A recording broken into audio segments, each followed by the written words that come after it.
Is data a blessing or a curse? Brought to you by Adastra, this is a must-listen podcast that inspires and advises people who are serious about digitalization. He has a dream, and he's working to make it a reality. He wants to create a world where business delivers real value without relying on IT. How? By democratizing the data and creating a data mesh. Lukáš Mazánek, Chief Data Officer of Raiffeisenbank, Czech Republic. Welcome to the show, Lukáš. Thank you for having me. Raiffeisenbank has an architecture vision called 2035. Can you share more details with us? What the vision is about? I certainly can. 2035, it's a long time, right? That is a reason why it is in such a long-term vision. It's because we believe it is deep structural change, and we want that everybody understand it, even from the name. So thus 2035 gives us enough time to do such a change. And the change is towards autonomy of the business and delivering new value through the data and technology around the data mesh. If you are talking about autonomy of the business, you mean autonomy exactly without relying on IT, which I was talking at the beginning about? Not really. Actually, I'm talking about autonomy of the business as a business domain. So the business should be able to deliver the business value end to end. So it is autonomous with all necessary roles and technologies inside the business domain. And the challenge is to connect such autonomous parts of a company together to deliver one unified product as a bank. Product as a bank? Well, I mean, the product within the rules of the bank. You are responsible for the data strategy specifically. Yeah. You want to create a data mesh. You want to democratize the data inside the Raiffeisenbank. You often and like to work with terms like semantic layer. Mm-hmm. Can you explain to the audience what semantic layer is about and why it's so important for data mesh and data democratization? I'd love to. It's my pet idea, actually, lately. So I'm thinking a lot about it. First, maybe a short description of the problem we are dealing with. Our company, our enterprise is growing bigger and bigger and more complex.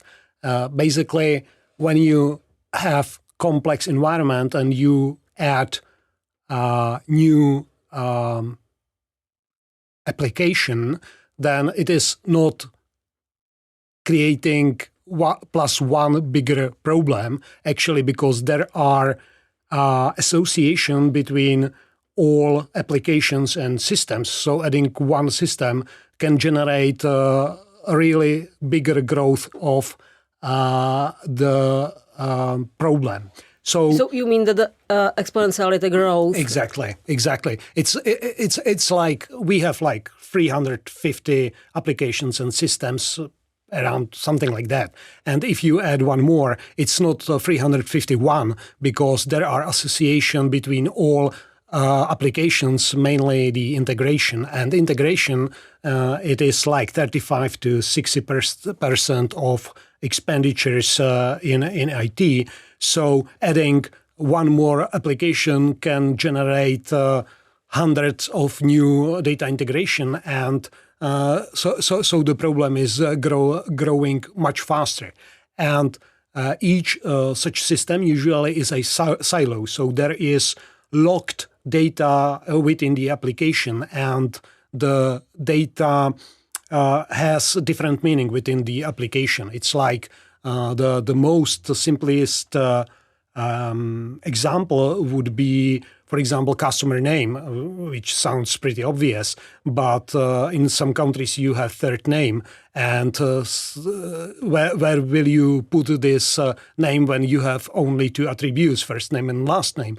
Well, it differs application to application. Some will put it in the first name, some will put it in the last name, and all of a sudden the meaning of the attribute is changed. And this is very basic example. It's much more complex, obviously, in banking industry. So you need, if you want everyone to have an easy access to the data of overall enterprise, you need to create some kind of layer which will gives you the unified meaning of the data and information. Is it similar to what we call data catalog?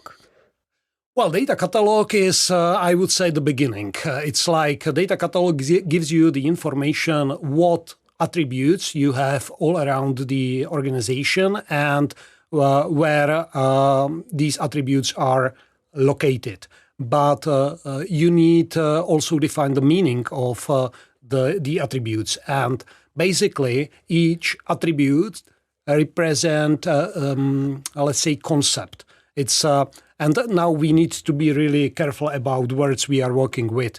Concept doesn't mean object. So if I say a chair, I have in my mind some concept. Basically, it can be four-legged chair, three-legged chair, one-legged chair. It can be white, black, whatever. That's a concept. It's not the actual chair. And it is same in IT. So each attribute represents some kind of concept. And so what you are talking about is that you need to describe the concept carefully. So each one has the same like picture or image of the chair in his head, and all the chairs are the same, right? Well, all the chairs aren't same actually, but the concept is same. So if I will say we will move chairs from the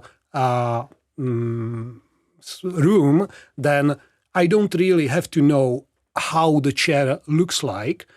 I will go to the room, I will see something which looks like a chair, then I grab it and move it somewhere else. And this is the idea. So basically, we need to say, okay, this attribute represents this concept. And then we need to say what the concept means. Mm-hmm. And the concept changes its meaning based on context.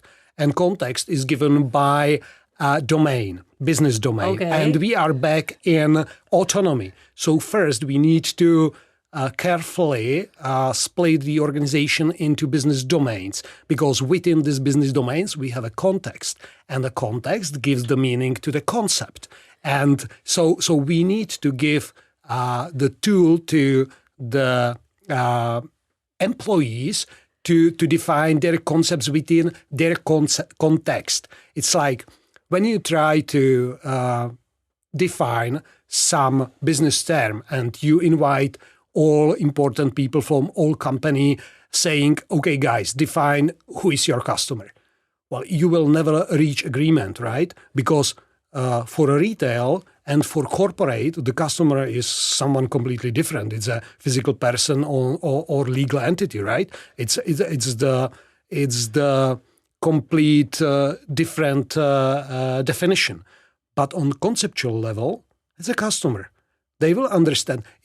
If somebody from corporate says, okay, give me all your customers to the retail, well, both they understand what he or she is going to get. So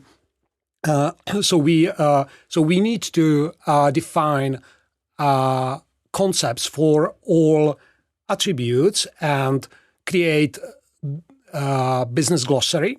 So all of a sudden we have defined concepts on business domain level, and now we can understand what each data means in the given domain.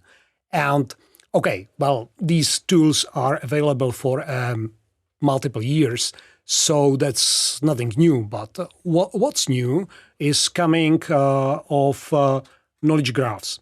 because knowledge graph is something which can visualize concepts and their relationships between each other. And it's really easy to understand visualization because you can see the concept and the relationship right before your eyes, and the implications are obvious all of a sudden.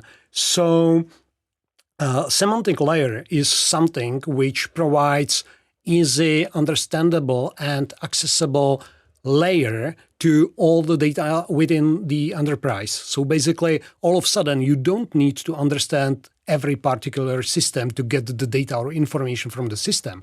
All of a sudden, you can write your select or ask your question to the semantic layer, and you will get your answer right away. So it is like paradigm shift, I would say. And another reason why it's good to have a semantic layer is artificial intelligence, because artificial intelligence is something which can improve our efficiency. It can make decisions for us whenever it makes sense and automate processes and things.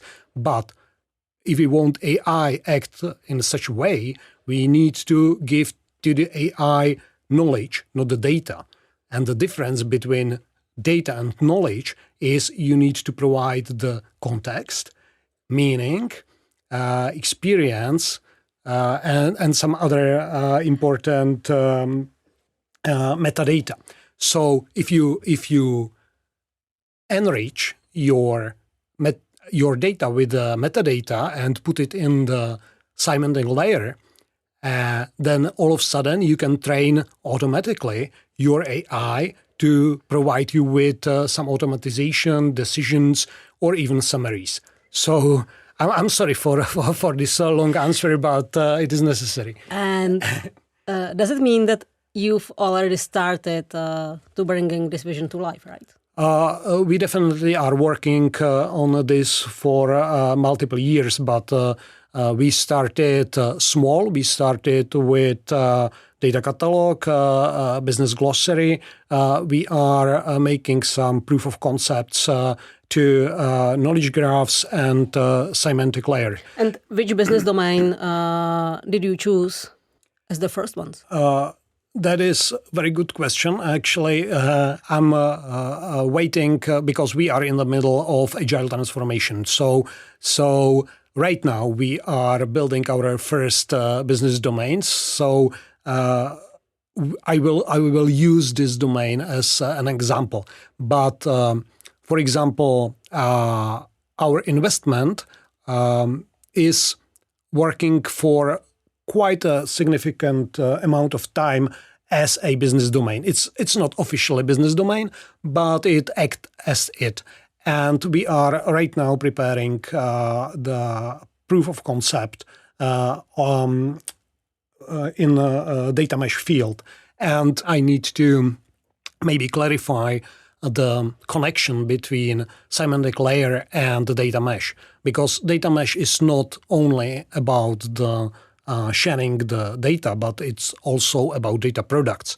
And data product mean something which is standardized. And this standardization comes from understanding of the data and the meaning of the data. And you are back at the semantic layer. So it is closely connected.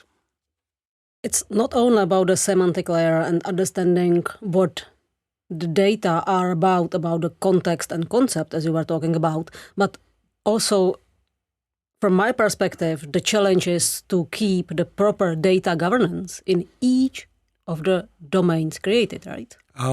Yes. Well, first, it is really important the way how you are going to create the business domain.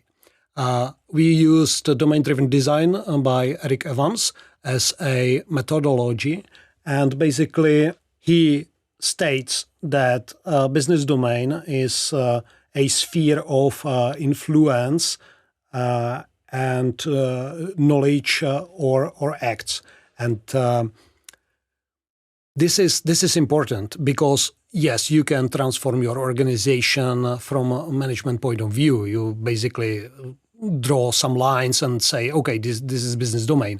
But if this business domain hasn't influence, has knowledge, or doesn't act like a business domain, it's not business domain. You can have it in an org chart. It can even can have some manager, but still it's not business domain. Business domain needs to act like business domain. And when you do it properly, then you will get the context. And so it's from bottom up approach. Well, it manifests itself actually. You just I heard that in our retail department they had a big gathering and they were improving or thinking how to improve the way they work. And what came from this workshop was that they decided to change the organization to the daily banking payments and some other. And all of a sudden you can see that the business domain evolved by itself because it was always there. People were acting like the domain exists. It was just hidden in the organization. So it is really important how you create your business domain. And if you do it properly, it will help you because it gives the context to the data. And now I would like to help our business to represent or display their business using conceptual language. It's described as a business knowledge blueprints in the book by Mr. Ross. So. And that this is very easy way how to describe. And again, you are back at a concept. You basically say, okay, we have a customer and he has a product, and there is some relationship or whatever. And in this way, you can describe like whole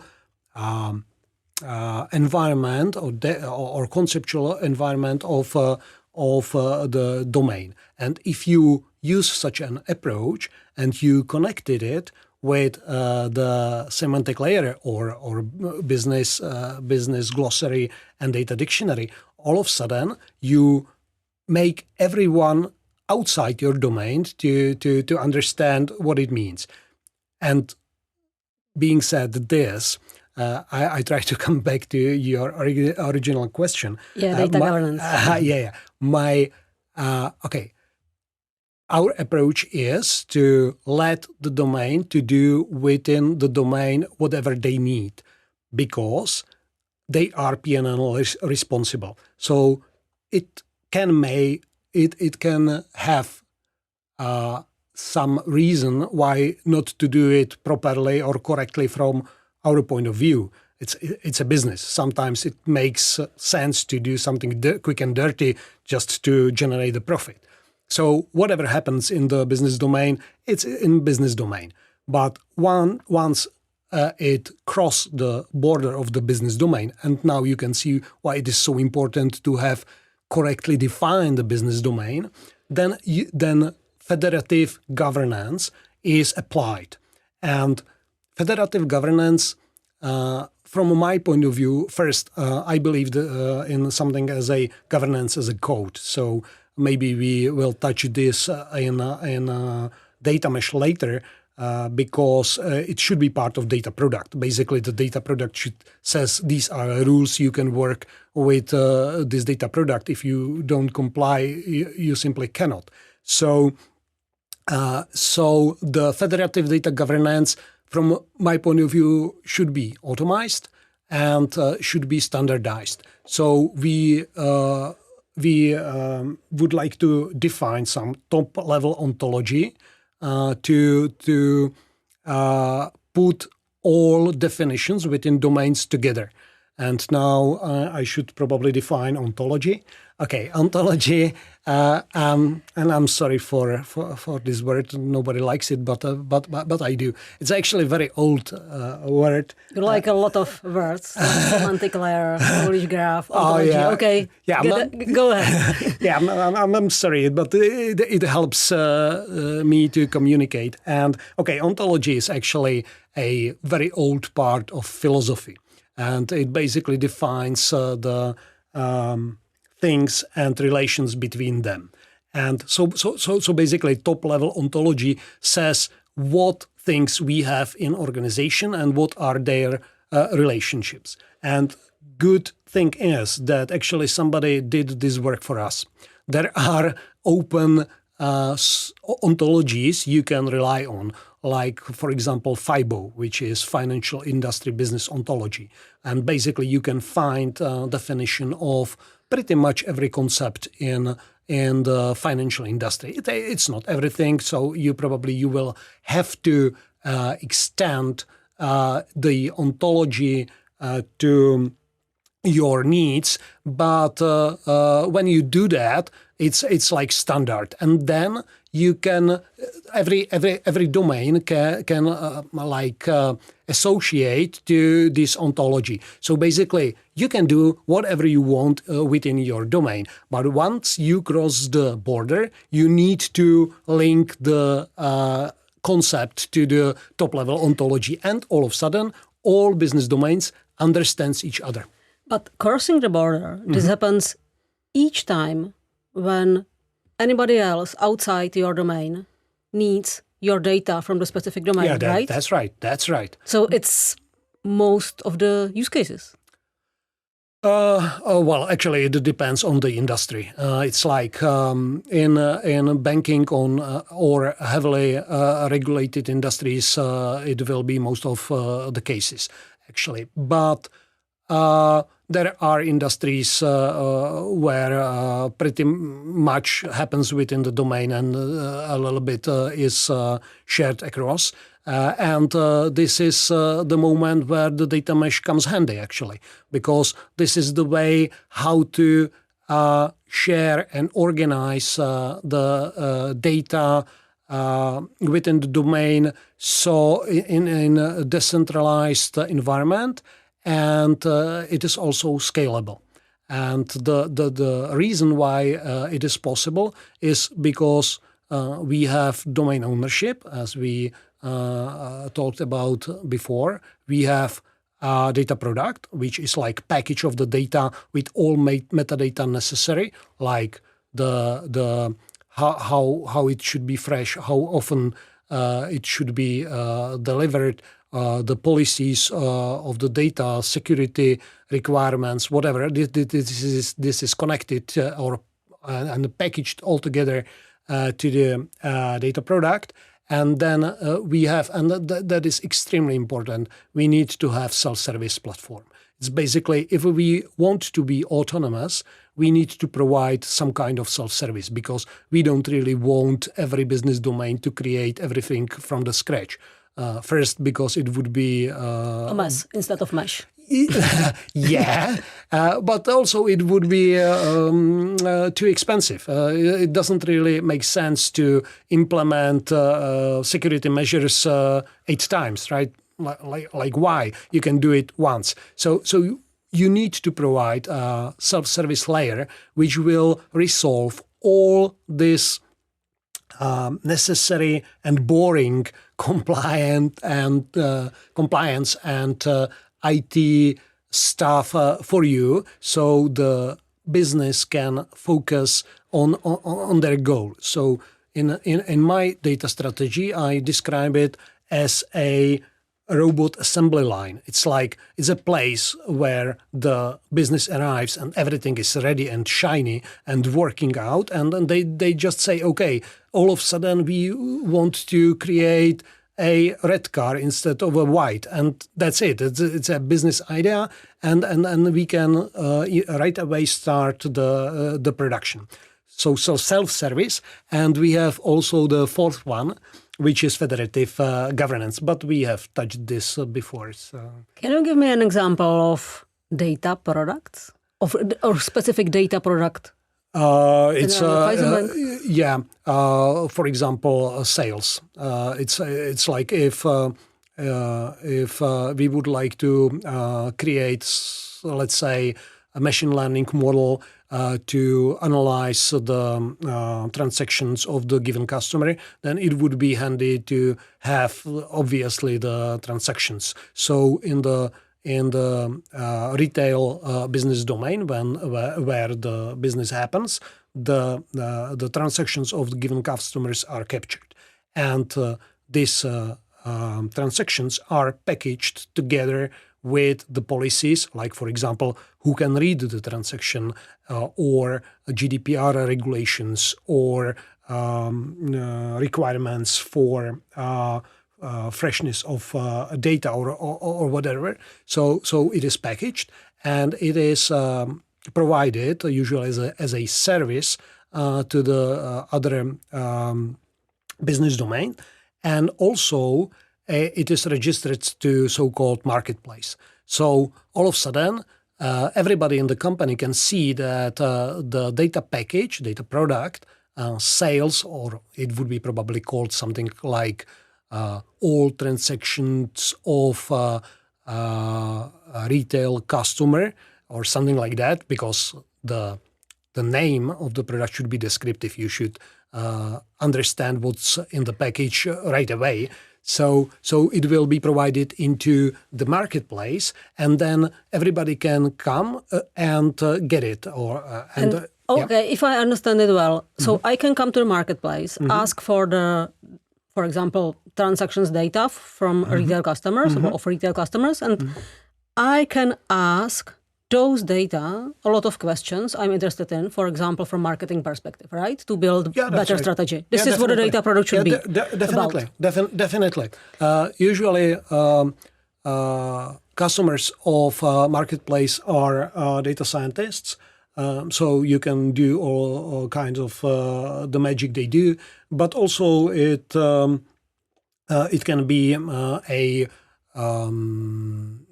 financial officer or a risk manager or somebody like that to use the data for, I don't know, detecting fraudulent behavior or just computing the financial position of the customer. So yeah, but if I come from different business domain, I'm able to ask not simple, but in a simpler way, questions to that data product. And get my answers I'm interested in. What you will get is a package of the data. So what happens with this package is a little bit on you. So you probably need to load it in some kind of application, or maybe just Excel. But of course. But then you can do whatever you want with the package of the data, because again. We are back at the meaning of the data semantic layer, because these data, you know what it means, because every attribute is defined. You can go to the definition, you can read what it means, how should it be used, and then you can do whatever you need to do. You can even create a new pipeline saying, okay, I'm reading this data regularly, every hour, every day, every whatever, and you can build your application based on this pipeline. So it really depends on you. What's new in this is the decoupling part, because now you not all data are stored in same place. So if there is a outage of some system and the data are available from the provider, then still all consumers can consume the data, right? But if you have everything in one place and then there is an outage, it's outage for everyone. So this is the concept of decentralization. So I believe, okay, not every approach is good for every problem. So there are problems which should be dealt with centralized solutions and some with decentralized. The data mesh is for complex and big organization. So if you have quite simple business with relatively small system complexity, then data mesh probably is not for you. It's like, okay, if you have 3 systems and one is main and it's not very big and everybody understands, okay, why to build data mesh? If you have hundreds of systems and nobody really knows what it means, then yes, there is a need for data mesh.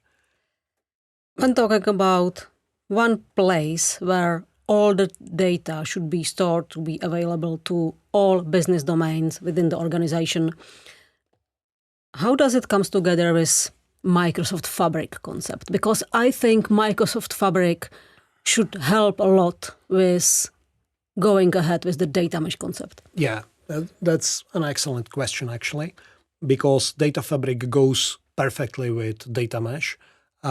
Because what I described before, the layer where the data are mapped to data catalog and business glossary and semantic layer, you don't really want to do it manually, because this is such a huge problem that I wouldn't even believe it is possible to do it manually. So you need to employ some kind of artificial intelligence. And so basically the data catalog, we can name it as a augmented data catalog, because usually in every organization, you have some place where the most metadata are concentrated.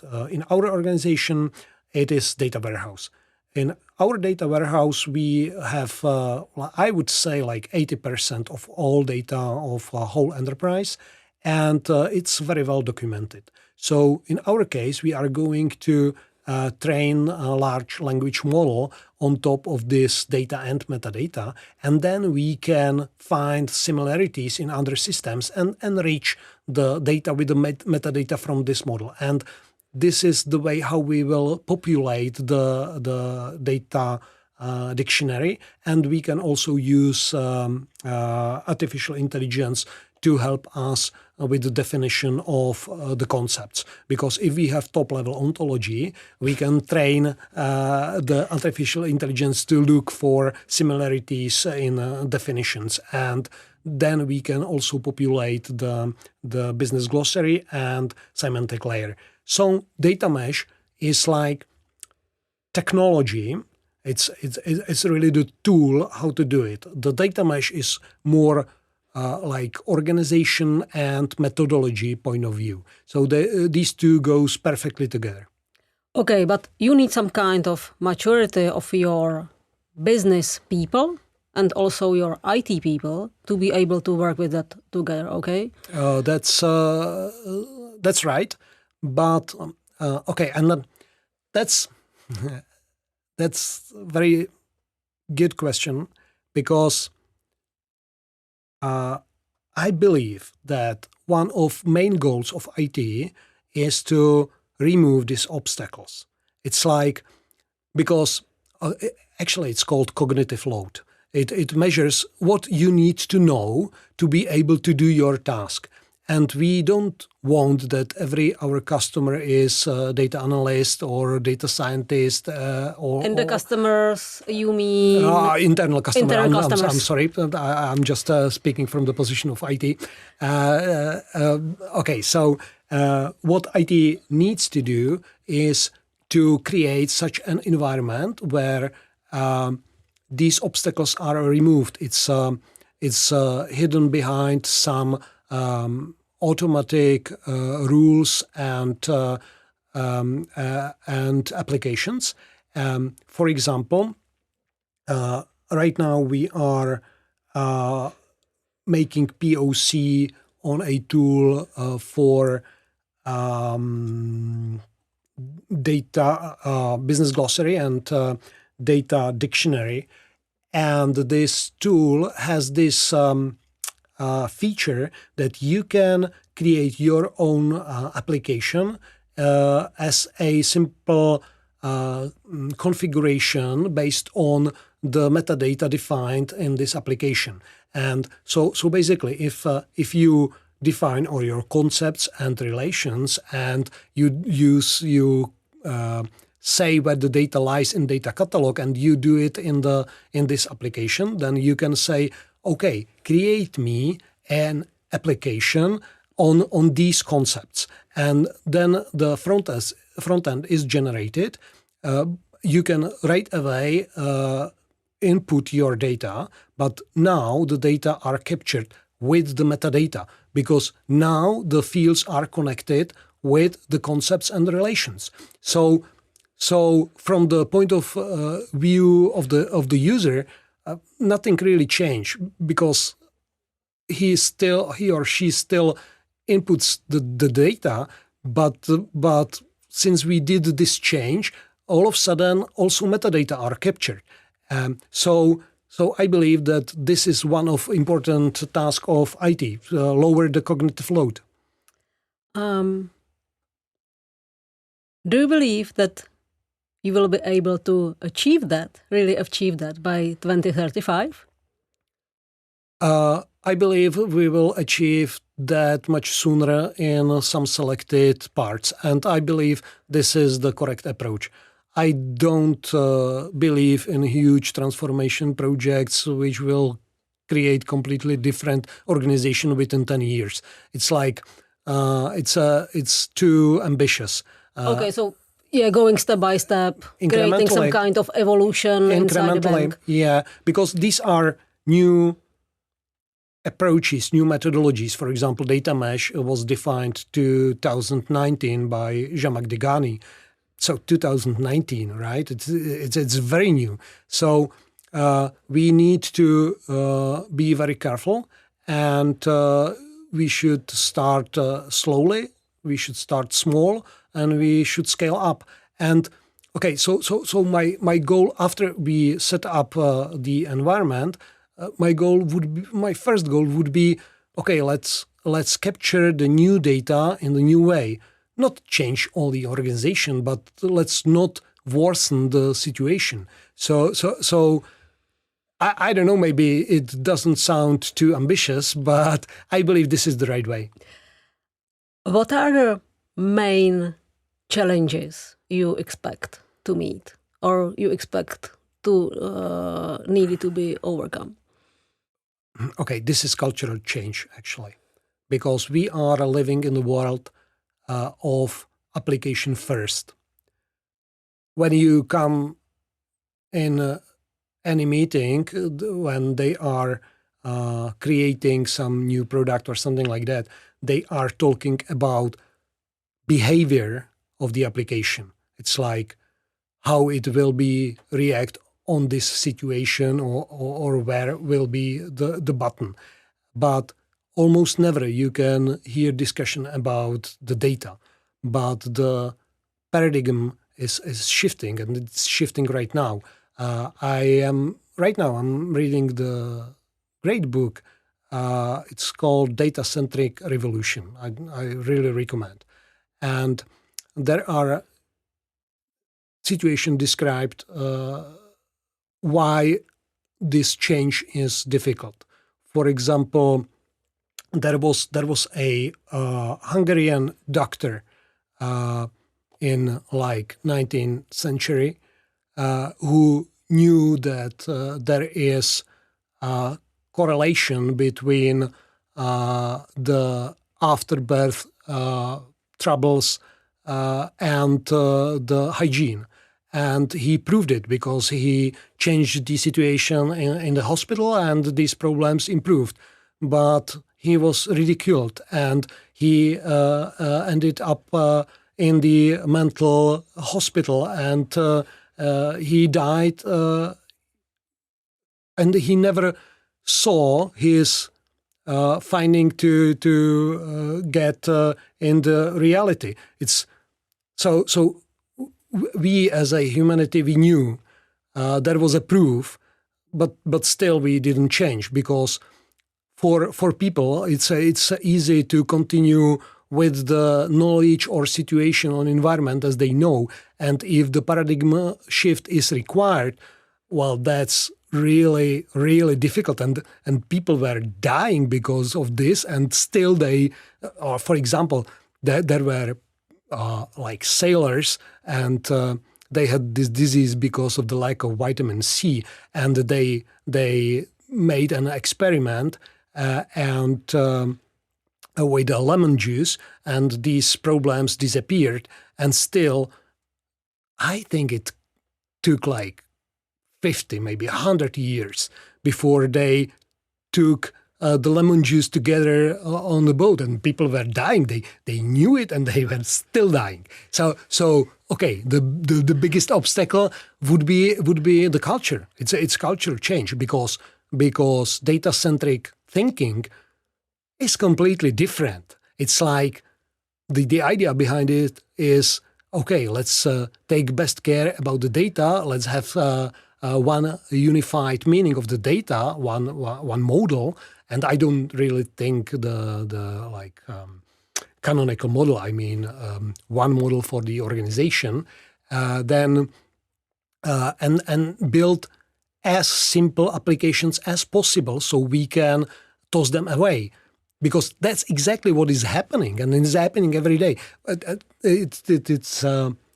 I'm always surprised. It's like it's so obvious because if you work in some corporation, you probably witnessed the situation where old system was replaced with a new one, right? But when the system is replaced, it's not like that every data is deleted and you will start from scratch. No, the new application is installed and every data is migrated inside. But still, nobody cares about the data. They care about it works in a different way. You need to spend more time to leverage all the new functions and features.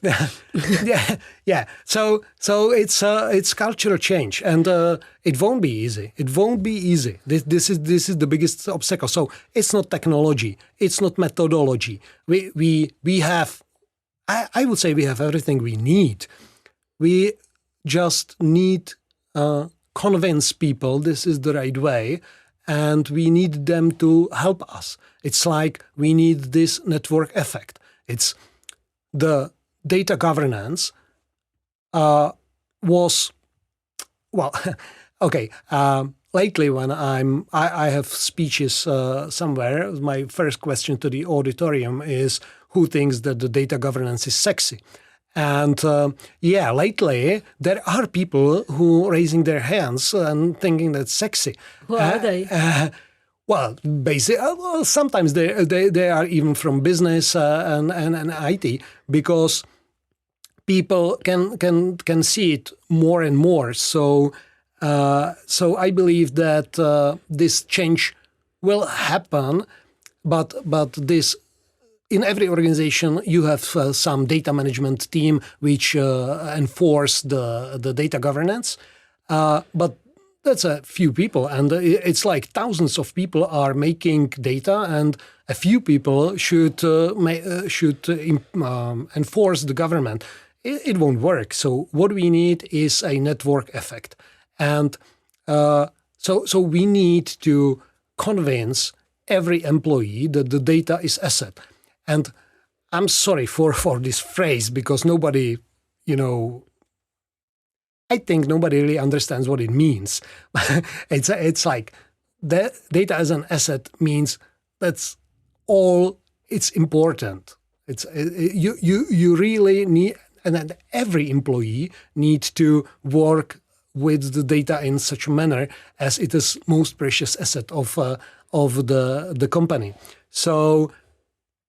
Again, it's culture change. Lukáš Mazánek, Chief Data Officer of Raiffeisenbank, Czech Republic. Lukáš, thanks for being with me in the studio. Thanks for sharing your interesting insights. Thank you very much. It was a pleasure. Follow the Adastra Digital website on LinkedIn, Facebook, and most importantly, subscribe to this podcast on Spotify, Apple Podcasts, or Google. This is Iva Karhanová from Adastra, signing off.